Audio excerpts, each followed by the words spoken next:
অভাব কাকে বলে? অর্থনীতি ক্লাসে বয়স্ক একজন স্যার রুমে ঢুকেই সামনে বসা ছেলেটিকে প্রশ্ন করলেন, বলো তো অভাব কাকে বলে? অর্থনীতিতে বস্তুগত বা অবস্তুগত কোনো দ্রব্য পাওয়ার আকাঙ্ক্ষাকে অভাব বলে। ছেলেটি উত্তর দিল, এটা তো অর্থনীতির ভাষা, সাধারণভাবে অভাব কাকে বলে? ছেলেটি মাথা নিচু করে বেঞ্চের দিকে তাকিয়ে আছে। ছেলেটি এবার বলতে শুরু করলো, আমি কলেজে আসার সময় মা আমাকে ভাড়া দিতে গিয়ে তার ব্যাগ তন্ন তন্ন করে খুঁজে অনেক কষ্টে 20-30 টাকা বের করে দেন।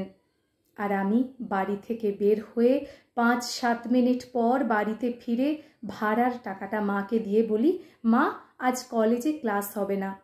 মা তখন বলেন, আগে খবর নিবি না কলেজে ক্লাস হবে কি না? মায়ের সাথে এই লুকোচুরি হচ্ছে অভাব। বাবা যখন রাত করে বাড়ি আসেন, মা তখন বাবাকে জিজ্ঞেস করেন, এত রাত হলো কেন ফিরতে? বাবা বলেন, ওভারটাইম ছিল, ওভারটাইম না করলে সংসার কিভাবে চলবে? বাবার এই অতিরিক্ত পরিশ্রম হচ্ছে আমার কাছে অভাব। ছোট বোন মাস শেষে প্রাইভেট টিচারের টাকা বাবার কাছে চাইতে যখন সংকোচ বোধ করে, সেটাই অভাব। মাকে যখন দেখি ছেঁড়া কাপড়ে সেলাই দিতে দিতে বলে, কাপড়টা অনেক ভালো, আরও কিছুদিন পরা যাবে, এটাই অভাব। মাস শেষে টিউশনের পুরো টাকাটা মায়ের হাতে দিয়ে বলি, মা এটা তুমি সংসারে খরচ করো। মা তখন একটা স্বস্তির হাসি হাসেন। এই স্বস্তির হাসি হচ্ছে অভাব। বন্ধুদের দামি স্মার্টফোনের ভিড়ে নিজের নর্মাল ফোন লজ্জায় যখন লুকিয়ে রাখি, এই লজ্জাই আমার কাছে অভাব। অভাবী হওয়ার কাছের মানুষগুলো যখন আস্তে আস্তে দূরে সরে যায়, এই দূরে সরে পড়াটাই আমার কাছে অভাব।